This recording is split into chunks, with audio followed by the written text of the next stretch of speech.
I remember when I first, thank you so much for having me again, Tim. When I first spoke here for Tim, I did a talk on busting food and diet myths. So I will be revisiting a couple of those subjects, but it's all up-to-date information, and I've expanded it and broadened it as well. So I'm sorry if I'm going to bore you a little bit. But I remember when I first did that talk, at the time it was actually quite controversial, and I remember thinking, it's the first talk I'd ever given here, I remember thinking, as I was standing there talking, thinking, he's going to stop my talk and he's going to pick me up and he's going to frog march me out of the building any minute. And that story was running in the back of my head the whole time I was giving that talk. It was hilarious. Remember that everyone was really confronted, going, but you know, I thought this little Indian lady was going, I thought the ghee was really bad for me and things like that. It was brilliant, but you know, I was like, oh my God, Dr. Rich is going to stop me and just throw me out of the building any minute. So I was really terrified, but I'm okay now. I'm okay, and I am going to revisit some of those things, and I'm going to cover. I think those things need to be reinforced, and I'm assuming that I've got a completely new audience since that time anyway. Yes, brilliant. Did anybody come off the back of the flyers we put up on the Love Your Doorstep? Yes. Brilliant.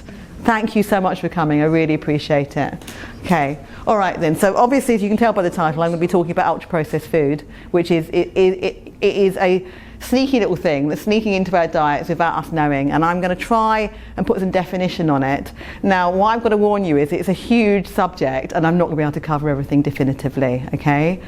But you can go online and find lots of different ingredients that fall under that category, but I will just try and cover what I can within the time. And we do have a Q&A at the end, so we can always discuss more. And yeah, so here we go. So thank you so much for being here. I know you can be doing lots of other different things on a Friday night, but you're here with me, so thank you so much. Okay, so this is unfortunately a fact of today. Over 80% of food in the supermarkets didn't exist 100 years ago.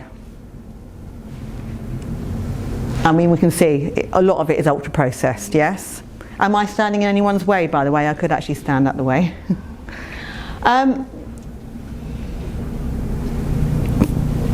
We didn't evolve on the kinds of foods that we eat right now. Our metabolisms aren't set up to be processing these kinds of pseudo foods, these kind of junk foods.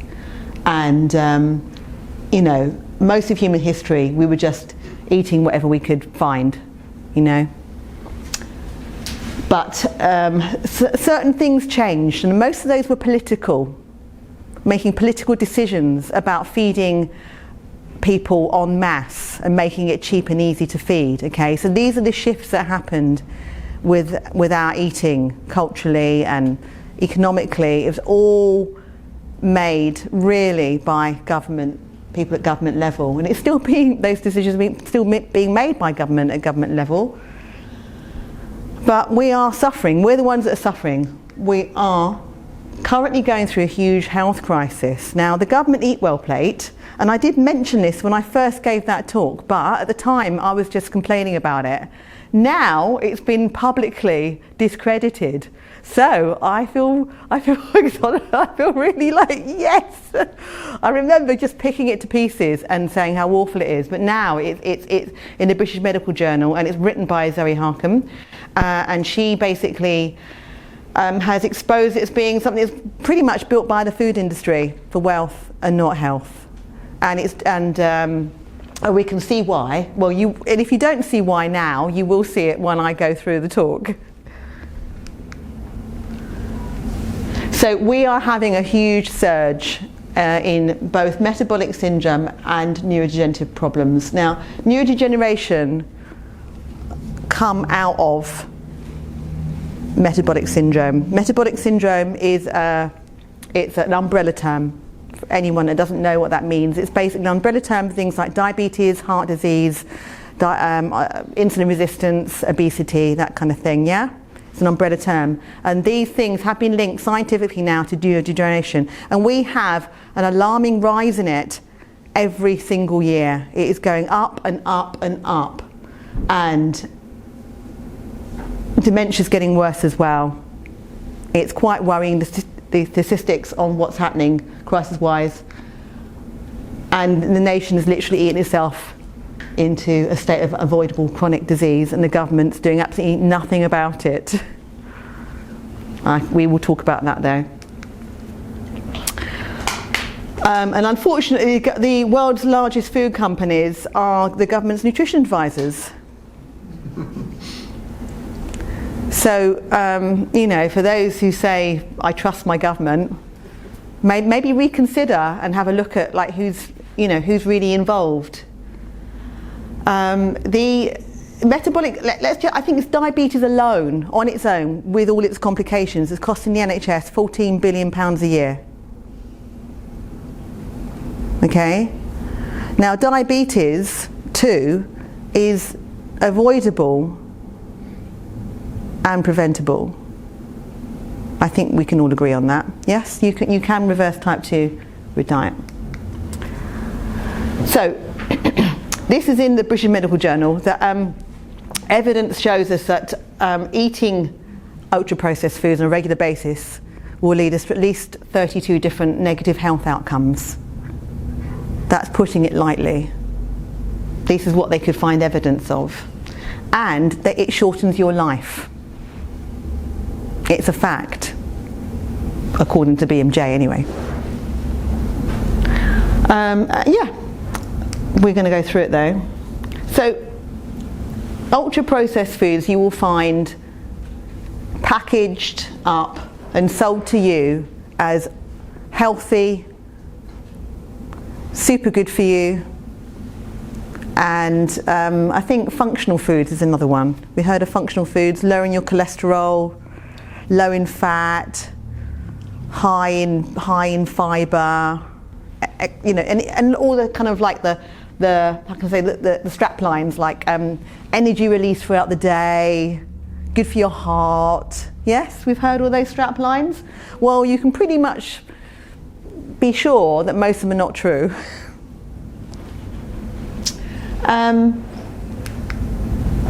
So these are just some of the things, okay? Now, the list is huge, all right? Okay, the list is huge. I can't go through everything. And there's mixed opinions about MSG, monosodium glutamate. You'll find that a lot in Chinese takeaways. It is an excitotoxin, so it attacks your nerve endings. And although there are mixed articles online about it, I know plenty of people of Chinese heritage that have told me that their parents have got neurodegenerative problems as a result of eating MSG their whole lives. So yeah, I would take that as maybe something to be concerned about. I'm going to go through these. I'm going to try and go through most of these. Now, high fructose corn syrup comes from corn back in the well, when was Nixon around? Was it in the 50s? When was Nixon? 70s, 60s, 70s. I think Nixon decided that he wanted to, I'm not a historian, sorry. Nixon decided he wanted to take food off the agenda, the kind of political agenda, and make it very cheap and available to everybody. And out of that was born lots and lots of production of corn and wheat. And they also made this high fructose corn syrup, which seems to be in everything in America. Not so bad over here, but it still, you know, can be found in some things. And the thing about fructose is that it's incredibly toxic to the liver. It absolutely poisons your liver. Fructose doesn't go to your pancreas, sucrose goes to your pancreas, but fructose goes to your liver, and your liver will eventually just give up. It will just get really exhausted, and you end up with a non-alcoholic fatty liver. And there's tons of it. So, as I said, it's an exhaustive, you know, it's a really long list of things, okay? Processed bread, I would put under the category of ultra-processed foods, and I will go through that. Pre-packaged ready meals can be pretty scary when you look at the ingredients. I class low-fat dairy because dairy has to go through loads of processes. It gets pasteurised, homogenised, and then it gets all the fat taken out of it, which is the only valuable thing left in it after you've put it through all those different processes. Often, if it's not organic, it'll have lots of antibiotics and hormones in it. It could even have the pus of the udder that's been inflamed. There could be all sorts of issues with it, and now people are having this big scare about the bovia, which is another concern. But I'm not an expert on bovia, so I'm not going to go into that. Fizzy drinks and energy drinks, functional foods, sweet treats, crisps, takeaway food, junk food. I'm going to go through why I say these things. Okay, so it's almost impossible to extract energy from ultra-processed food. Yeah? Because there's no nutrition in it. You know, people that drink energy drinks, it doesn't really give you any energy. I'm going to go straight into it because this is something that seems to be in a lot of food these days. It seems to be in everything. It is in processed bread, it's in processed biscuits and cakes, it's in breaded fish. It's very difficult to get, it's actually in mayonnaise as well. It's very difficult to get away from it. Seed oils. We didn't evolve on seed oils. These are a modern phenomenon. They've only been around maybe 100 years. And more and more evidence is coming up to show us that they're harmful to health and they're inflammatory. And they are sneakily hiding themselves all over the place.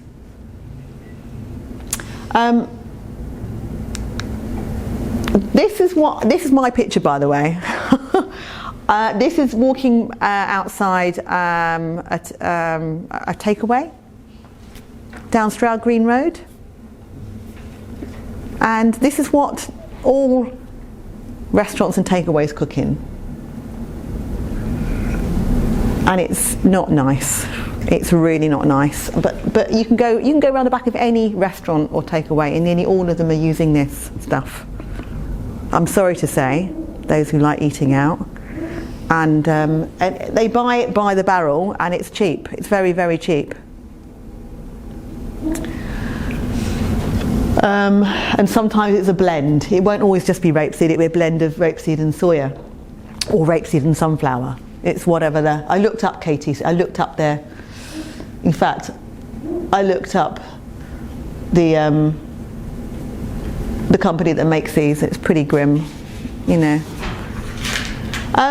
So soybean oil, I've noticed in a lot of things, like if you buy ready packaged kind of noodle kits, with all the seasonings and all the kind of soy sauces and all the kind of dips and sauces and stuff that you get with it. A lot of them have got MSG and they've got soybean oil and they've got rapeseed oil and they've got sugar, maltodextrin. They've got a whole list of different things. Colourings, flavourings, E numbers. Soybean oil is not great at all. It is a hormone disruptor amongst many other things. But there's loads of things here to link it to all sorts of horrible, horrible outcomes, health outcomes that you just don't want. It's very, very inflammatory is the bottom line of it though. It's very inflammatory and it's snuck in everywhere. So this is another one outside another store, another takeaway store.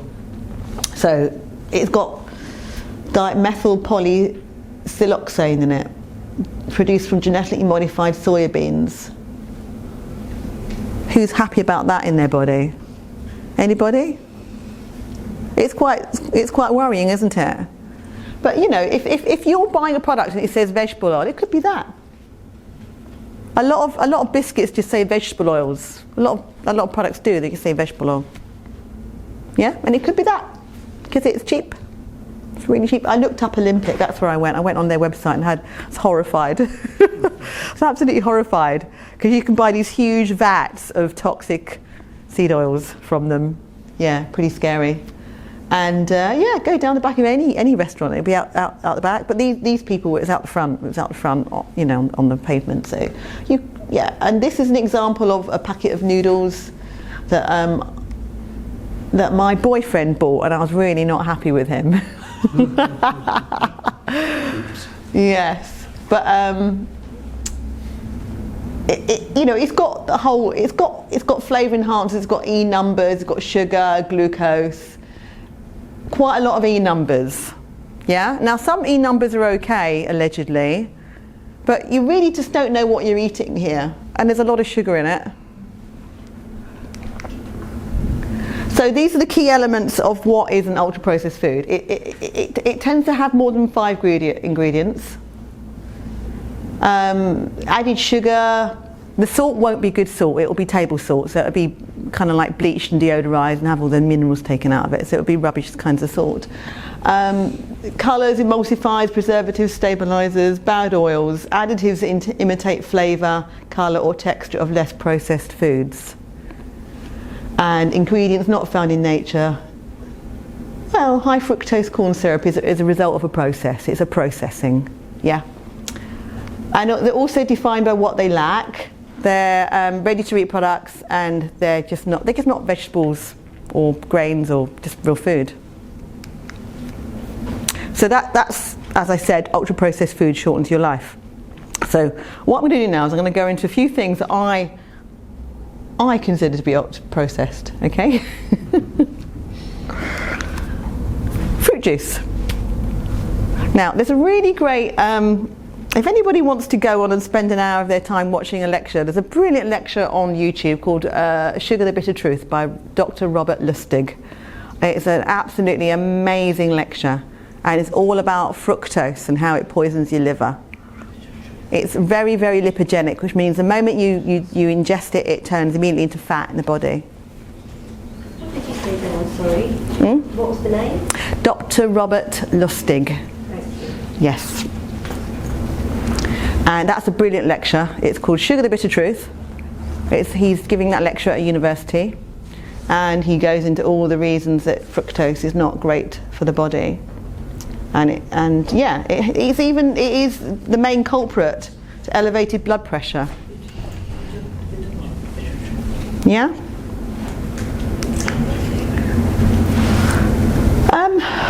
A lot of these are American products, but I can't believe it's not butter, because it's not.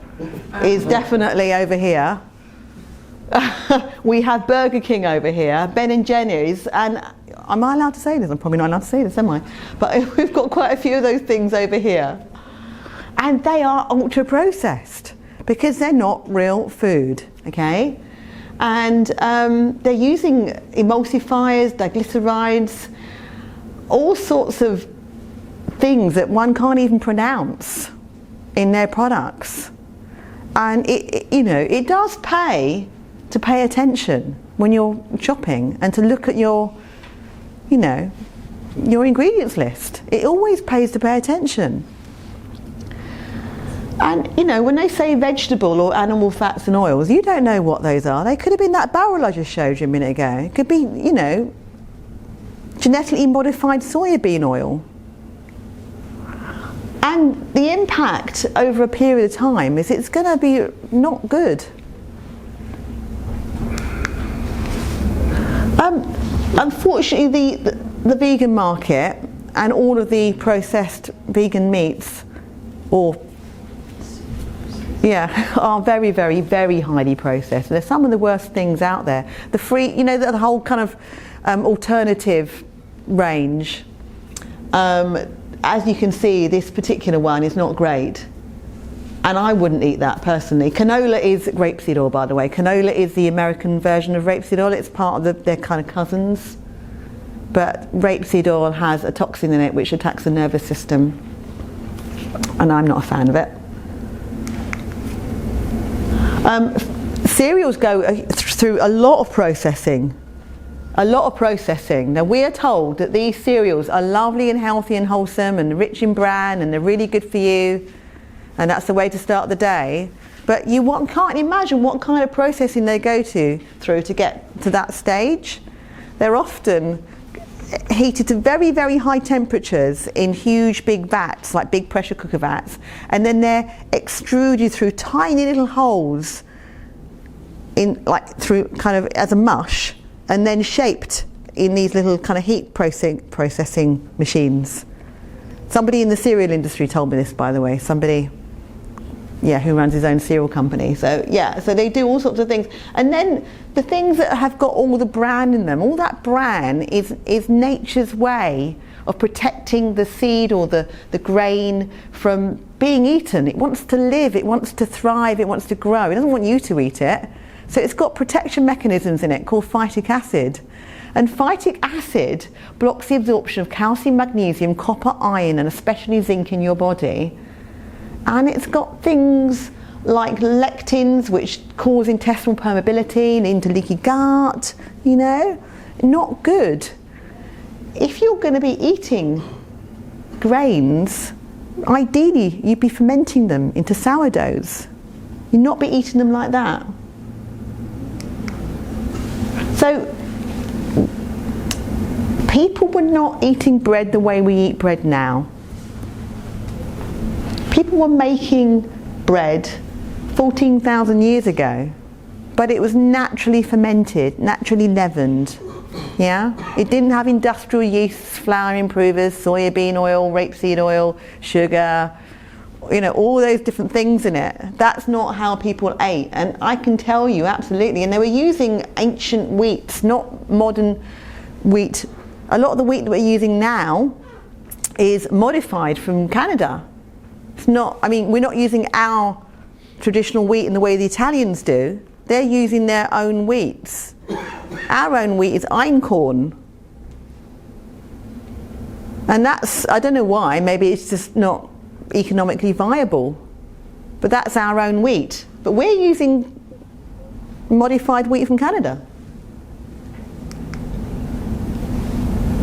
Okay, so I couldn't, yeah, sorry, it's a really bad picture. I couldn't resist taking a quick picture. But I've written it there so you don't have to, yeah. Yeah, again, soya flour. Men in particular should not be eating soya flour. It's a bulking agent. It kind of bulks it out, it's cheap. It's an estrogen mimic. It's a hormone disruptor.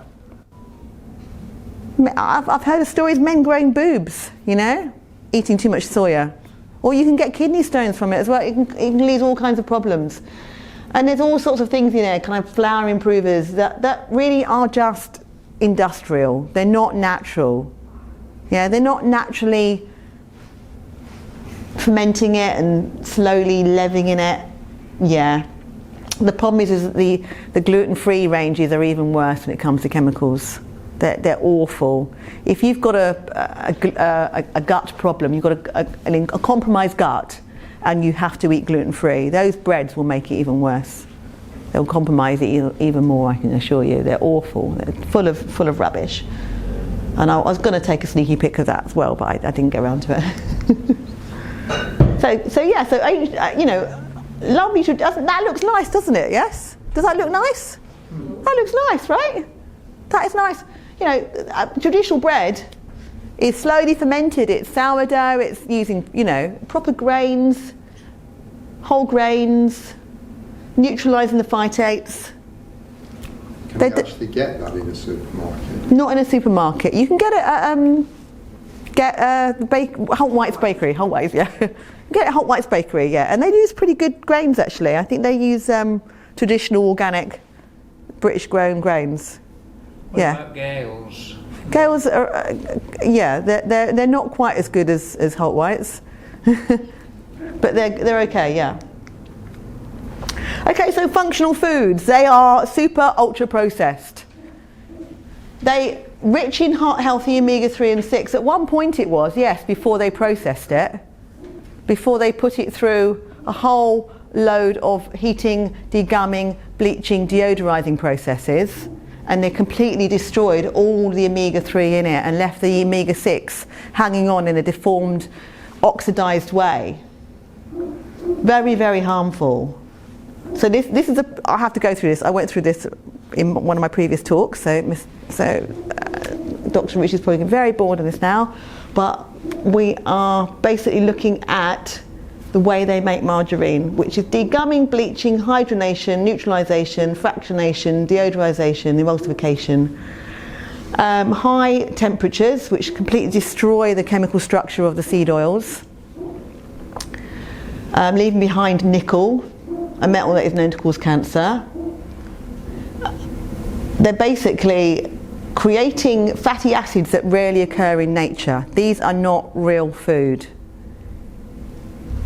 And It's true when they say it's a molecule away from being plastic. It really is. It's not nice. And if you wanted to, the thing about these cholesterol lowering spreads is what the key ingredient in them is plant sterols, and you get that from eating any plant, any vegetable.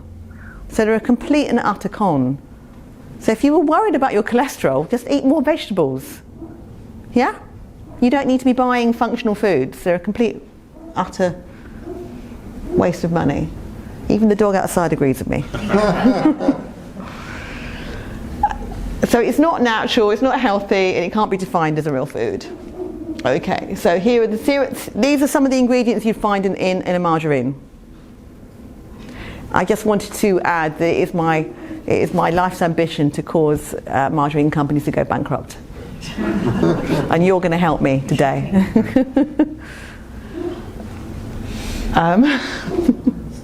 Are you anti-capitalist or something? You're a secret communist? Nah.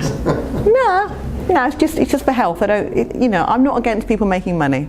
I absolutely am not, for the right reasons, yeah. So, I mean, how many of those ingredients do you actually recognise as being food?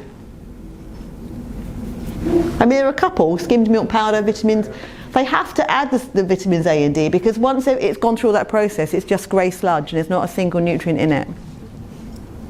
They have to add nutrients to it. I know, it's scary, isn't it? It's very, very scary. And they have to add things to it. The curcumin, for example, to give it colour.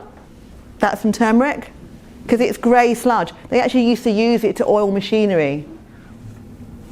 Yes. And the same with, you don't need spreadable butter, by the way. You don't need spreadable butter, because butter is stable fat, and it sits in a butter dish and it's fine. It doesn't go off. Just put a lid in it and it's okay.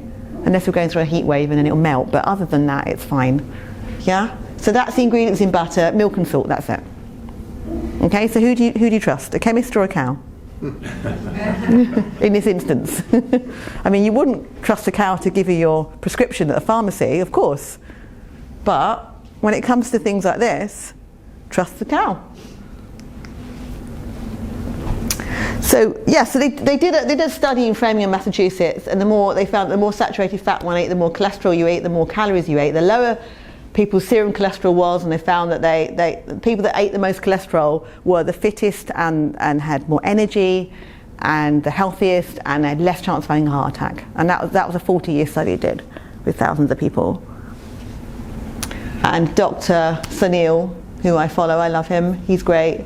He also says that it's a bit of a con. He said it's more to do with glucose, fructose and carbohydrates that are driving this problem. And there have been plenty of studies around low fat. Do you know what you have when you take fat out of dairy? Remove the taste. Remove the taste. The taste. It does remove the taste. It removes the taste, but what you're left with is a bit of protein and lactose, which is milk sugar. So you're drinking milk sugar. So that's what's causing blood sugar problems and insulin resistance and weight gain. It's not the fat in the milk. The fat in the milk keeps your hunger satiated for longer. And as you can see, they've done some studies. I'm sure there are loads more. These are quite old studies now. I mean, I had these up 10 years ago. But there've been loads of studies. But there's lots and lots of things that are coming out there. There's tons of information out there now. But the food industry did a deal because they wanted to get people addicted to food and make more money. They wanted profit, really. That was it. That was their end goal. The end goal was making more profit. And by taking fat out of food, people just became hungry and became addicted to food, certain kinds of foods, certainly high carbohydrate foods. And the problem with studies is they can be compromised with the right funding. That goes back to my thing about cereals. Okay, there's another bit of evidence against seed oils there. It's pretty damning. This is Kate Shanahan, who's a professor, and you can find it a lot in nearly all mayonnaises. The only mayonnaise, there are a few mayonnaises that won't use it, which is hunter and gatherer.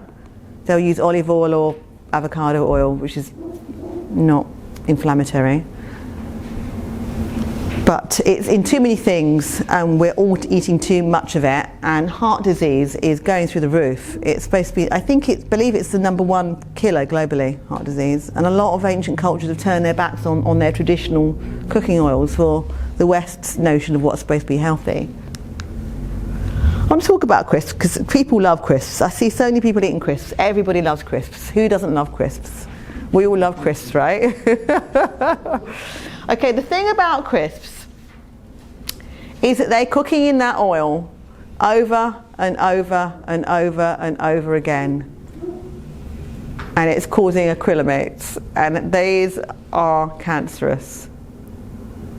So that is not nice. That's not nice, that crisp. You've got to view your crisp in a different way. Next time you want a crisp, look at that crisp and go, nope, that is not food, that is poison, that's not good for me. Yeah, view it in a different way, because they don't put a fresh vat of, I don't believe that they put a fresh vat of oil in every time they cook a batch of crisps, because your crisp would cost a lot more money if they did. They're cooking the same oil over and over and over again, and they're doing it in the donut place up the road as well. I went in there and saw it, I witnessed it. So we won't mention who they are, but we know. It's just for medical purpose and research. Yeah. I had a friend who said, oh man, I really need a donut right now. He said, you've got to come and see what they do, how they do it. He took me in there and I was like, oh my God, I've never been into such a place. And they showed you the whole conveyor belt thing, and then dipping it into these huge big vats of oil. You know, just on this little conveyor belt, just trundling along, kind of proving and rising, and then plunging into this hot oil and then trundling along again. Extraordinary. Talking about Krispy Kreme. We are. Yeah, we are. It's quite an experience. He got a whole box of them. They're very addictive. I didn't. Do you know what? They gave me one, and I took it home and gave it to my stepfather. he said it was the most amazing thing he'd ever had.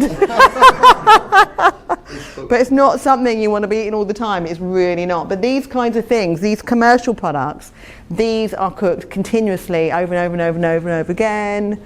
The oils that they're cooked in. And you don't want to do that. Now, I would say that colour definitely doesn't exist in nature. Or, I mean, it does, like with a flower, maybe, yeah? But those kind of colours in that combination, that's not something you know, yeah? These are yeah. We're seeing a lot of cakes, processed cakes, with all sorts of ingredients in them. What they do is they prolong shelf life, but they shorten your life. Okay, and they even look, I mean, the way they look, you can just tell. They don't look like real food.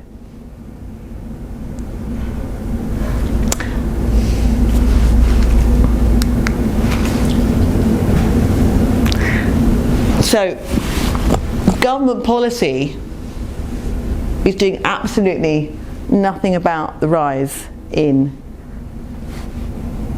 the health crisis in the UK. Okay, I do believe it's partly because they're lobbied by the food industry, and as I said before, a lot of their advisors work in the food industry, and there is absolutely no policy whatsoever, and they're still peddling the government Eatwell Plate in all institutions, at schools to school children, through the NHS, through healthy eating programs, all over the place really. The government Eatwell Plate is being peddled as a, you know, legitimate source of healthy eating. So this is what we probably would have been eating. Well, if we lived in certain countries. I know you couldn't get coconut oil here 100 years ago, for sure. But we're incredibly privileged. We can get hold of a lot of different things. But, you know, keep it as unprocessed as possible. Just think, how many processes has this been through? How many ingredients have got it in it? You can't go wrong with a bag of porridge or some fruit and veg or a bit of meat or some, you know, full fat. I mean, dairy, if you tolerate dairy, dairy can be very inflammatory for some people. It can have a lot of problems with it that come with it, and it can be very processed. Be careful with dairy. It's better if it's organic. I prefer fermented or raw, personally, but it's a personal choice. Use your common sense. And so the most important thing that anyone really should remember is be suspicious of more than 5 ingredients. If there are ingredients that you don't recognise or understand, and it's been through many processes, it's not real food, and it didn't exist over 50 years ago, then consider it's probably not worth touching, yes? Now that's different from like what we could get hold of or we could access over 50 years ago. It's, how can I say, using a bit of discrimination, yeah? Using our common sense. I know that maybe 50 years ago, people weren't eating coconut oil in this country. There were certain things, or maybe munching on pineapples perhaps. I don't know what was going on even 80 years ago. But real food, seasonal, local and seasonal. Now, big food presents you with the illusion of choice, but it's really only owned by about a few very large corporations. Yeah, and they're in charge. They lobby governments, and they are very, very persuasive. They use very, very highly persuasive messages with advertising and marketing. So a margarine company or a processed bread company doesn't have to say this is good for your heart. It just has to have a picture of a heart next to the advert, or it could say something suggestive next to it about being heart healthy, but it doesn't actually have to say that it's good for your heart. But people will make that connection automatically and go, oh, it must be good for my heart. When actually usually it's not. And you might want to consider, if they're spending millions on advertising, they're certainly not spending anything on the quality of the food. That's another thing to consider. And yeah, you know, they are out for profit. They're not interested in your health. That's not their agenda. Their agenda is making profit. And I think they're doing pretty good at it, actually. It keeps a lot of people, unfortunately, addicted and keep coming back to buy. Now I want to tell you a little bit about what I'm doing with my CIC.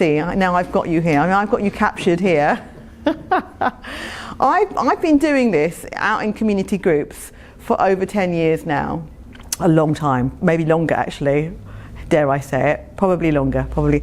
And I go out and I speak to community groups all over London and over the UK. Whoever invites me, I'll go and talk to them. I've spoken to diabetic support groups, I've spoken to school parents groups, I've spoken to business entrepreneur groups, I've spoken to weight loss groups, you name it, I've spoken to them. I've gone to neurodegeneration groups, I've gone to lots of Parkinson's groups over in Enfield, and I really love doing this, okay? I really love it. So I've started up a community interest company, and that community interest company aims to send people like myself out all around the UK to giving these talks to people in the community to fight the influence of the corruption of the food industry. I know it sounds very strong, but it's a fact. Sorry to be so straight about it, but I have to be straight. I'm not going to beat around the bush, okay? The cost of the UK economy of metabolic syndrome alone is £27 billion a year and rising every year. Okay, that's not on. Can you imagine the quality of life we'd all have if we weren't spending that on unnecessary preventable diseases? Yeah? Completely unnecessary. The food industry has got way too much power, way too much power. And if I can send I've got nutritional therapists up in Scotland willing to do Aberdeenshire and Dundee for me. I've got people in Wales willing to do Wales for me, and ladies down in Sussex. I've got people all over the UK who are willing to go out and deliver these talks. I've got years and years of research, and they're all happy to do it, okay? But I need to get funding to really take this off, right? And in order to get funding, I need testimonials. I need people like yourself to fill in my survey and say, yeah, I think this is a valuable thing, that people need to know these kinds of things, and it's a valuable thing to do. The National Lottery said that it was a great idea, but they see no evidence for the necessity of it. Yeah? So it means I've got to get testimonials. Yeah, so I've got a little survey, little barcode that a business student made for me, and you just got to scan it, and if you don't have a smartphone to scan it, I'll email it to you. And yeah, it's just a few questions. If you could do that for me, I'd really super appreciate it, and I can put that towards my funding bid. And yes, that is my website, truehealthtalks.co.uk. I also have a Facebook group called Busting Food and Diet Myths, which Dr. Ridge is part of. He probably doesn't agree with everything I put on there, but you know, it's okay to agree to disagree about everything. But yeah, that's my group, and it's completely free to join, and I put all the latest research that I can find up on there to just keep you updated. So you just got to go on and just find me and request, and I'll just let you into the group, as long as you are pretty open-minded and you don't mind a bit of controversy. A funding bid from who? Because you can't get it from the lottery. I will go back to the National Lottery. They just want to see evidence. Yeah, they said it's a great idea, but they don't see any evidence. Yeah. So I'm allowed to go back.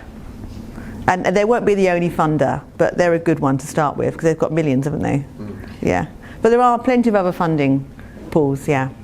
So the point of the CIC, I've got a team of people helping me now. I've got some business students from the London Business University, Metropolitan University, who are doing a business qualification, and they're going to help me get it up and running. And yeah, but that's the idea, and I would really, really appreciate anyone who would fill in the survey for me. Are you thinking of being a charity? We're a community interest company. Don't want to be a charity, no. I'm definitely a community interest company. Yeah, definitely. There's definitely differences, and I've looked at all the differences, and I think I'm happy being a community interest company. That's really where my heart lies. The interests of the community are at the heart of it. And yeah, so if you haven't got a smartphone, you can't do the scanning of the app, then I'm happy to email you the survey, if you wouldn't mind. We could put it up on the Facebook group as well. Yeah, that would be brilliant. Thank you very much. Yeah, but surveys is really what I've got to do now, is just go around and get as many testimonials towards this as I can, because I want to my aim is to cause a food revolution in the UK and halve the cost of the UK economy of £27 billion in 5 years, maybe. But maybe it will take longer. But I'm going to be ambitious. Let's just say 5. Yeah. So I need to raise a lot of money to get all these nutritional therapists all out around the country. I want to try and get a nutritional therapist for every single borough, every county, every single county. Should you not be giving these talks to parliamentary groups and also to medical schools? Yeah, I'd love to. But I'm going to be giving a talk at the London Metropolitan University. Definitely, they're interested. But getting in, it's quite tricky. I think the problem is that food industry have got a lot of money, and they're very, very, very powerful. And there's lots of people out there that I'm sure are telling them, people like Zoe Harcombe and Dr. Massim Mohatra. But yeah, they're not listening. I don't know why. Most of the politicians have probably got directorships with a lot of them have, and also there's a lot of money in science and funding. A lot of scientists are reliant on funding. You know, getting facts through doesn't really make a lot of money for a lot of these people. I think the other factor is price. I think a lot of these bad foods are cheaper. They are. That's right. What needs to be shown is on the benefits you're getting. Yes, that's right. This is how it is affordable. When we talk about price, there's a huge price, a massive price. The price is your health. Yeah, that's the price, and that will cost you a hell of a lot more money than a cheap packet of biscuits. Yeah, it will cost you thousands sorting yourself out when you end up with some, metabolic problem, But I think you have to explain to someone. You have to know what the basic benefits people who are on benefits get. How you can afford to buy good food with that. You can, because I've been there myself. You You can. And you can get avocado oil and olive oil and coconut oil all in Lidl. And you can buy things, you can get things. You can get, you know, grass-fed beef in Lidl. You can get organic. Lidl should be sponsoring me right now. you know, you can get organic carrots and broccoli in Lidl. You can get cheaper things. You've got to know where to look and shop around. You can go into Waitrose at 6 in the evening, and you know they reduce their sourdough bread down to 50p. There's all sorts of things you can do. You can go to fish count on a certain day, buy wild fish at half the price. You know, there's certain things you can just got to be a little bit more savvy. That's all. Yeah. Sometimes the veg are cheaper. Yeah, exactly. Yeah. So yeah, you know, and it's all about priorities. Really, it's what's important. You know. I mean, we have to look at what we value and what we value the most. And you know, without your health, what have you got really? You know. The problem is prevention. Because Yeah. obviously, a problem prevented is much better. People An awful lot of people are complacent, and they don't realise because you can't see prevention. That's right. Yeah, absolutely. People are complacent because I find that nobody wakes up in the morning and just says, I know, I'm going to be healthy today. I'm going to change my life. I'm going to do regular exercise. I'm going to, you know, transform my diet. I'm going to do all these amazing things. Nobody does that. They go along to doctor. Doctor says, this doesn't look good. I think you've got 3 months to live, or you're about to get you're pre-diabetic, you know, and then they go, you know, it's a shock that has them go, oh my God, I've got to make a change. But you know, as a culture, as a nation, we tend to kind of just sort of survive it and just think everything's okay until it isn't okay, you know. But the problem is that disease doesn't just happen. You're not walking down the road and a little green man comes along in a spaceship, jumps out and zaps you with a disease. You know, you can always see, if you track back somebody's diet and lifestyle, how it's led to where they're at. And we all have different genetic predispositions. In my family, it's diabetes. It's there. If I ate the way my grandmother ate, for example, I'd have diabetes. But to be fair, we're not taught this in schools anymore. We're not taught nutrition. We're not taught how to cook. We're not taught. We're taught how to make pizzas and cakes. Yeah. I know, because I work in a school. Or, you know, there's this culture of Uber Eats, and there's all the other companies. There is that culture, absolutely, yes. Just order it in. Let's not bother about even cooking. Absolutely, yes. So I had a woman call me up once and say that she was having an appendix attack. You know, she said, oh, I said, well, do you eat takeaway food? Yeah, not that often. She was eating takeaway food once a week, every single week for a whole year. So what's that? How many weeks are in a year? Yeah. So her appendix is completely knackered now, and that's the impact. I used to have ready meals as standard because Yes. I couldn't be bothered cooking, but Yes. now I've discovered Hello Fresh. Yeah, right. Getting fresh food every week. Great. Fantastic. It's wonderful. Well done you. Yeah, that is a great initiative, isn't it? Yeah. Yeah, it is a really great initiative. It's all about just getting back to like what's important to you. You know, what are your values? What do you value? It's about valuing yourself as well. If you value yourself, then you deserve to put good food in your body. That's what you deserve. You know, if you had a really great, lovely car, you wouldn't put bad engine oil in it, would you? You'd only put good petrol in it. You know, whatever is perfect for that car. You want to put what's perfect for your body, and everybody's got slightly different metabolic types, so everybody works differently with different foods. Some people really feel really great on porridge, you know. Other people don't feel so great on porridge. It depends, you know. What about muesli? I'm not such a big fan of muesli. Yeah. Yeah. But if it works for you, it's got to be one that's got no sugar in it or vegetable oils. Yeah, if you can get a good one. It's hard to find things without sugar in them. It can be quite hard, but there are more and more companies that are coming out with things. Now, there's a website I want to tell you about called Welleasy, welleasy.com, and unfortunately, because Jill's closed down now, Welleasy is it's cheap, affordable, healthy foods. It's mail order, is it? It is, yeah, it is. It is mail order. It's not ideal, but we haven't got Jill's anymore, have we? So I guess we've got the 40 Hall Farm Shop, but they're not doing as much as Jill. They've put the prices up quite a bit. Have they? Yeah. Yes. Yes, I've got a women. Sorry, I've never heard of Jill. Village Whole Food Store in Forty Hall. Or is that one just down the road from Forty Hall? Or in Forty Hall? Just No, it's right at the bottom, just close to the roundabout, just on that little bit. Up on the right, yes. Yeah. Walking up. Yeah. she's just closed. You never discovered the. Not close. Finished. Yeah.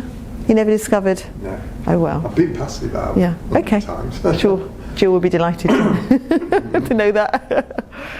So yeah, it is. I don't want to be, I don't want to lecture although I'm standing here lecturing, but it is about prioritising and putting yourself first and saying I'm worth it. I'm worth more than that. And you'd be surprised how different you feel when you take these ultra processed foods out of your diet. You take these bad oils and these sugars and these carbohydrates. There's a lot of research coming out about how all these processed breads, when you toast them, how they speed up the aging process. Yeah, Jess is cringing now because I showed her a really disturbing article about it about an hour ago. So she's cringing. But there's it's glycation. It's oxidation.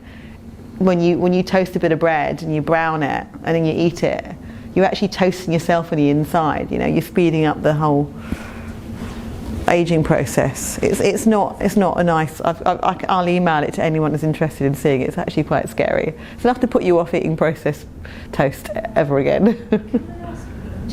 I've got 2 young boys. I've got one of 7 and one of 11, and Yes. they get into an age where I can't control as much as and it's such a battle because when they were young enough, they went to a party. I'd like hook out all the Haribos and all that before they realise. And sometimes I put something of my own back in. Yeah.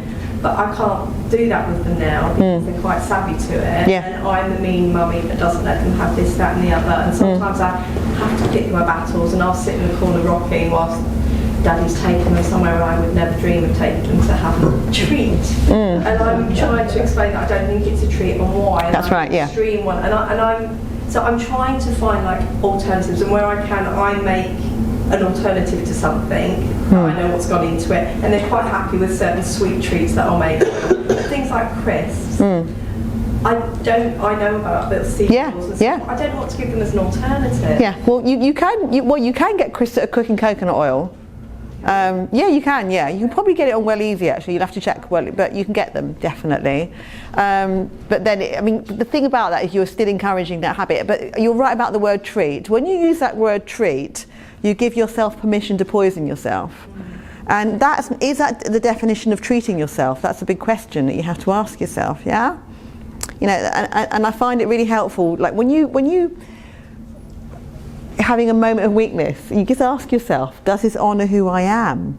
And if the answer's no, just step away from the from the offending food. In terms of your children, it's about education and not using that word treat as well, because they're not treats. No, I know, but so I give them a treat. So I was just telling a lady here, for example, I've made them ice lollies and bright green. Yeah. And they're like Hulk lollies. Yeah, lovely. But it's because they're full of spinach. Yeah. Oh wow. Okay. And things like that. Yeah. Sweet. Amazing. Like, Daddy, look what we've got. Yeah. He's like, oh, lovely. But then look, it's a treat. Mummy's made them for us. And it's things like that. Well, I'll stick bananas on the. Yeah, brilliant. I'll stick and freeze them, and they're happy with those. There's. Yeah, it's fantastic. And they're a treat. I call them treats. But as they've got older, they've got savvy to be like, that's not a treat. They're not treats. You put spinach in that. That's what it's green. So I've got blue spirulina to make things. Yeah, so excellent. Treats again. Fantastic. It's just a constant. I know. I fully understand. My one's going to secondary school now, and I'm dreading it because I know he's going to be able to choose. Oh yeah. I know. They're all eating processed food in secondary schools. That's right. I get it. I really do get the challenges. I know it is. I know. I'm trying to show them the whole ice cream. We like ice cream, and I was like, oh girl, pick my battles. So I like nice cream we make at home, but I said, okay, you can have an ice cream. Mummy, please, can we have one that's out? So I said, okay. And I said, what's ice cream made of? And they were like, milk and sugar. And I was like, okay, go find me an ice cream that's made of milk and sugar. and they couldn't. And I said, well, what's in it? I don't know, I can't read it. I said, well, nor can I, because they're big words. Yeah. And that means it's not real food. So I'm trying to get them to understand. Yeah. But when they've got all their friends and they're at a party and they've gone out for a treat with something. Yeah, I know. It's a minefield. Yeah. I know. I fully understand. So Yeah, so it is. Education, education, education. Just keep empowering them with education. I teach as well. I was with a class of year 6 the other day. They had to design granola bars, and they had all these options that we're looking at to get inspiration from. And I was like, have a look at what the ingredients are, which wasn't in the remit of the lesson plan that I was doing. But we ended up having a really good discussion about what was healthy and what was not. And I said to them, in supermarkets, when you go in, where's the healthy food? Well, there's the fruits and vegetables. And so then how much of the supermarket does that make up? And it's this big, and everything else. And what does that make everything else? And they were really baffled. So I said, because you told me this is the healthy, because they told me this bit was the healthy food. So what's all the rest of it? And they couldn't answer. Absolutely. It generated a good conversation, but it's so hard. Then they went out and had McDonald's with mummy again. There's some talk about if you go shopping in a supermarket, you should only go around the outside of the. Would you? Depends on the supermarket, I guess. Yeah, probably. Probably got a good point, but. Go down the main aisles, it's a bit crisp. There's probably something in that. I'd imagine there would be something in that. Yeah, definitely. Because fruit and veg does tend to be on the outside, doesn't it? Yeah, or like in Waitrose, it's just at the entrance. You've got to walk through the fruit and veg before you get anywhere else, usually.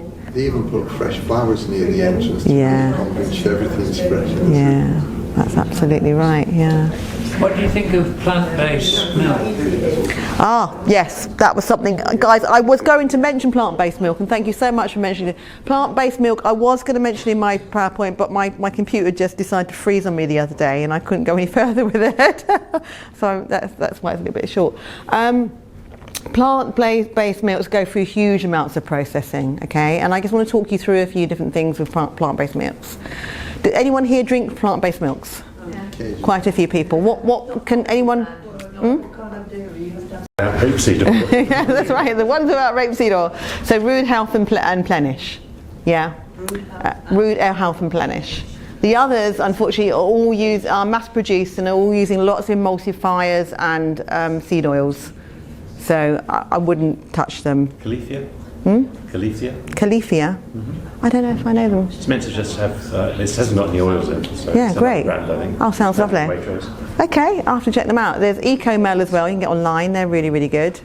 Ecomel are good. The previous make of plant milk. Plenish or Rude Health? Rude Health. Yes. Plenish or Rude Health. Yeah, they're pretty good. Are they? I've never seen them in the supermarket. Never. Yeah, you can get them. Yeah, you definitely can get them. Can you get them in Sainsbury's? Yes, you can, definitely. Yes, you can. Yeah. Now let's go a bit deeper into plant milks, okay? Now they're all different. Cashews have got natural toxins in them. I'm not a big fan of the nut milks, and they often roast the nuts as well to make them more flavoursome. And the problem with that is that they're omega-6s, so that can be a bit inflammatory. So I wouldn't go for too many roasted nut milks, especially putting them into hot drinks. You can go for oat, but that's quite high carbohydrate. So if you're concerned about your blood sugar levels, you're trying to manage your weight, oat's probably not ideal. Some people are okay with it, but yeah, you know. I personally like the coconut. It's got a nice healthy fat in it, and it's quite cooling, especially for ladies that want to cool down a little bit. And it's got healthy fats in it that are good for energy, blood sugar balancing. It's also got caprylic acid in it, which is it's really good for your immune system. Coconuts are really good for your immunity. So coconut oil, coconut milk, anything kind of coconut related is actually quite good, unless you've got a coconut allergy, of course, and then that's another story. But as a rule, I think the coconut one is probably the best out of all of them, and then just kind of work down from there. Oat would probably be maybe the second best, but it depends on what your blood sugar levels are like. If you probably want to keep your weight down or keep your blood sugar levels balanced, maybe oat's not ideal. It all depends though, really. It just depends. I've got a gadget. It looks like an electric kettle, but it makes plant-based. Yes, I want to get one of those. They look good, don't they? Yeah. I bet yours is perfect. I bet it's got no haven't rubber. used it Oh, okay. Well, that's the best way of making your own plant milks. I was going to ask about those because I've seen them. They look like they're Yeah. bottles, but I just wanted because they're quite expensive, and it's like the idea of finding another expensive kitchen gadget that I don't Yeah, use. totally. Do you have any recommendations on? I don't, because this gentleman's the expert on it now. He's Does it look nice on your counter? It looks like an electric kettle. It's the same space as an electric What's kettle. the brand? What's the make of it? I'll look it up for you. Okay, thank Yeah. you. yeah. What's wrong with milk from cows? Milk from cows. Well, some people find it inflammatory. Okay, I'm not absolutely anti-dairy per se. Some people find it inflammatory. That the dairy industry has become quite economy focused, and the way that they, how can I say, farm their animals is probably not so great. So a lot of their animals have got inflammation, and a lot of that inflammation, and they get a lot of, they have to inject them with a lot of antibiotics because of the inflammation, and then that ends up in the milk. So What about the organic side? the organic is better. Organic milk if you're going to have milk, and some people find milk indigestible, so goat is a better option. I really like kefir. I think it's fantastic. It's so good for your gut. You know about kefir, yeah? Yeah, it's really, really good. You can't go wrong with kefir. You can get goat kefir, it's even better. I prefer goat milk personally. Goat is, a lot of people find it much easier to tolerate. A lot of people have allergies to milk and skin rashes and things like that. A lot of people find it quite difficult to digest, and there's a lot of debate about whether we've got the enzymes to break it down. But quite frankly, full fat organic Greek yogurt and kefir, it's great. Why not? You know, if you're okay with dairy, you haven't got a problem with it and you like it, it's a good source of protein and fat. It keeps your blood sugar levels balanced.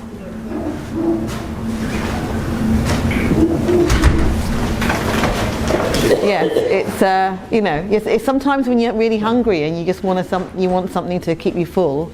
Sometimes a kefir or a Greek yogurt is the.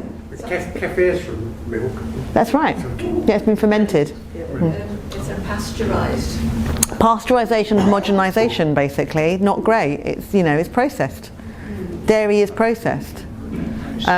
If you can get raw, you'd have to go to a farmer's market for that. Hook and Sons. Recommend anywhere? Well, nearly all the farmers' markets will have a raw milk stall.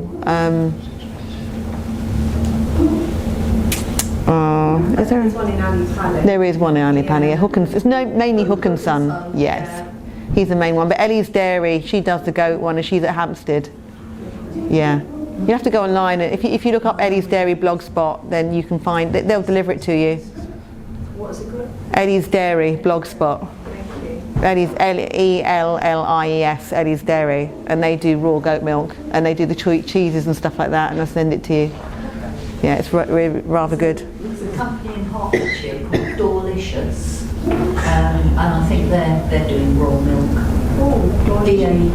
DAWLIC. Oh, lovely! Yeah, great. Fabulous. They're really helpful. Yes. Anything I think that's produced by Arla now, they were feeding their cows. Yeah, I mentioned the boat. Yeah. Well, this whole thing about I do want to say something about this, about injecting cows to stop them from giving off methane. The whole thing about cows contributing to climate change is completely overblown. There's no science. There's not a lot of science behind it actually. It really has been over-exaggerated. It's not as big as they say it is, and you shouldn't really be injecting animals to stop them from doing what they naturally do, which is pass wind. There's something worrying about that. Stop. What do they do? I'm vegetarian. We have an issue with that. So Yeah. ultimately, it's like, do I get injections? Yeah, exactly. Yeah, exactly. If you've got a concern with it, then don't do it. I mean, I personally would like to avoid it. Definitely. Arla has dropped its profits hugely since that came out. A lot of people are. They're trying to reassure us on the Sky News website and the BBC website that it's perfectly safe and harmless, but they say that about aspartame. They say that about a lot of different things. So it is just down to personal discrimination, and if it's organic, there's a lot less. They're definitely not going to use Bovia. Organics have recommended, well, they've guaranteed it. They've guaranteed it. I only found out about sort of things like margarine and stuff when I went to a talk for parents of children with learning disabilities. Yes. And it was saying how food has a massive impact in their mood and their behaviour generally. And I was really shocked, and I thought, can it really be the case of Yeah. Apparently, it's been about. Well, I'm going to look it up, but Dr. David Wolf has stated there's been over 300 studies that have, that diet improves ADHD and behavioural problems, but I'd like to see them. I'd like to see them, because people make lots of claims on Facebook. 300 studies have been done around this. So I'm sure there have been some studies, and I'm sure that it definitely has an impact, a positive impact. Too many children now are eating so many ultra processed foods. It was in the I think it was in The Guardian recently, that most of them are malnourished. Yes. So children are not getting the nutrients they need for their growth and development, because they're just munching on kind of nutrient empty foods. Nothing in them. They don't even give you energy. Completely pointless, and just building up health problems for the future. They had that problem with the American Army, with new recruits, that most of the recruits were coming in with malnutrition. Yeah. They weren't fit enough. Extraordinary. All the recruits were overweight. Yeah. Well, extraordinary, isn't it? Malnutrition and overweight at the same time, it seems a bit of a contradictory in a way. No, it does, but that's normally the way. Unfortunately, you can get really fat, overweight from eating empty, calorie-rich, foods, carb-rich foods. No nutrition in it at all. You don't have to have nutrition in it to be overweight, and you often find that. I hope I didn't offend anybody when I said that, but it's just a fact. With all Western societies, we've got more access to more information and exotic foods and medical interventions than anywhere else in the world, and yet we're the sickest. Don't you think that's ironic? Where would be the healthiest? Where would be the healthiest? Yeah, there must be countries around. There are. There's a place in Spain. Apparently they've got some really incredibly healthy people that live really long, and also Sardinia's one of them. They're called the Blue Zones. And there's also the Japanese. Yeah. Where are they from? I can't remember now. Okinawa. Is it Okinawa, isn't it? Okinawa. The Okinawans. Yeah. They've got the most people in their hundreds and over, and they go out diving regularly. You do sort of see generally the Japanese are quite slim, but the Japanese who've been living over here in the States have a sort of weight problem, same as most of the West. Yeah, absolutely.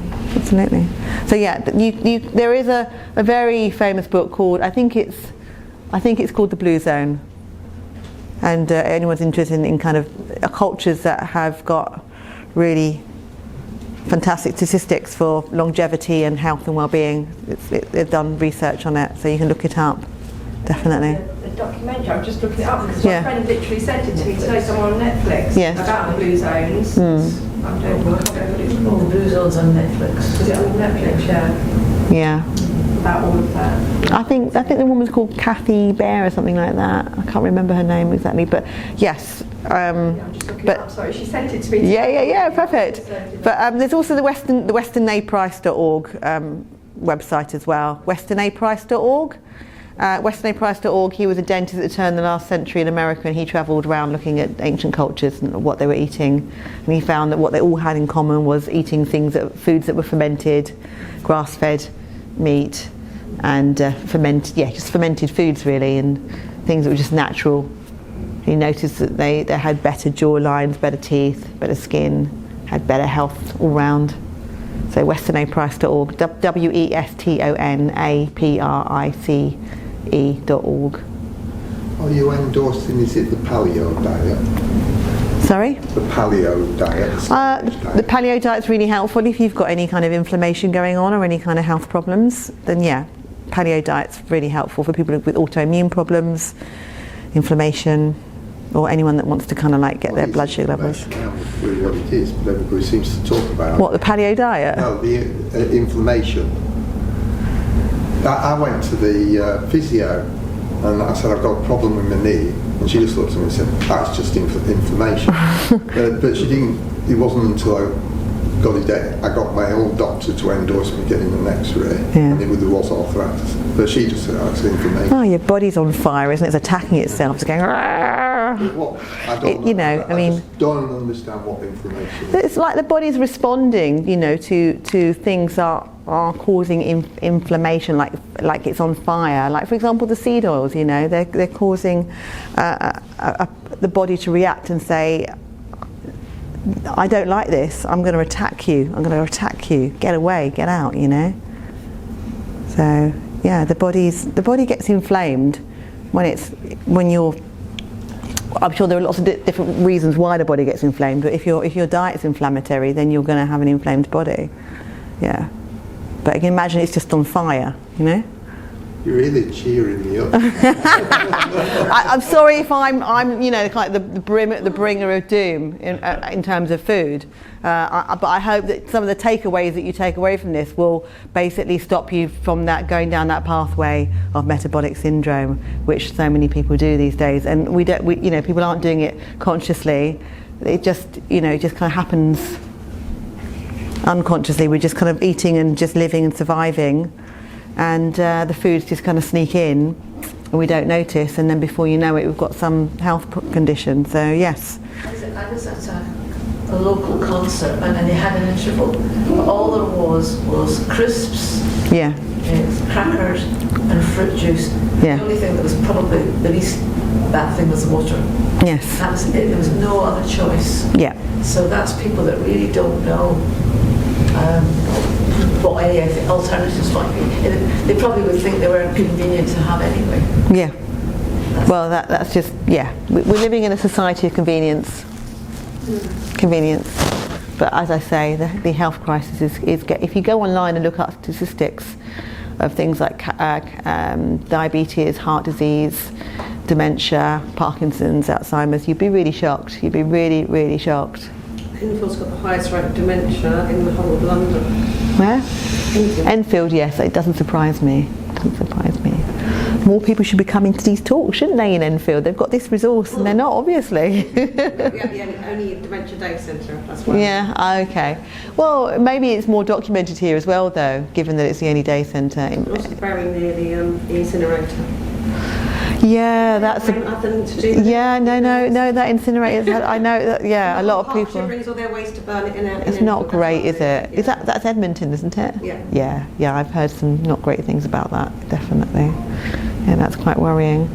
Yeah. Well, when you're in an area that is perhaps more economically challenged, sometimes there's a connection. You can see the connection. Especially places like Tower Hamlets, there's a high incidence of diabetes. And a lot of people there just living on cheap food.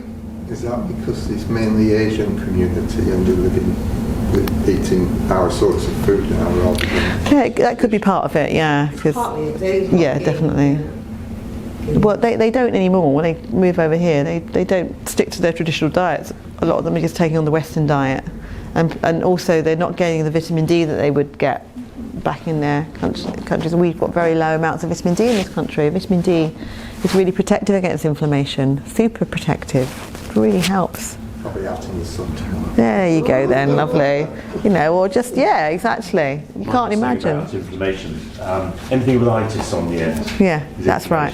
It is. There was an interesting phase. Wear and tear in the knee. It's called osteoarthritis. There was a move to actually take it away from being an inflammation because some experts said, well, it's actually just wear and tear. There's no inflammation. And then they looked at all the evidence. They changed the name to osteoarthrosis, take away the itis. Yeah. and then they realised they'd made a real big mistake because there really is inflammation in just plain, if you like, wear and tear arthritis. So change the name back again.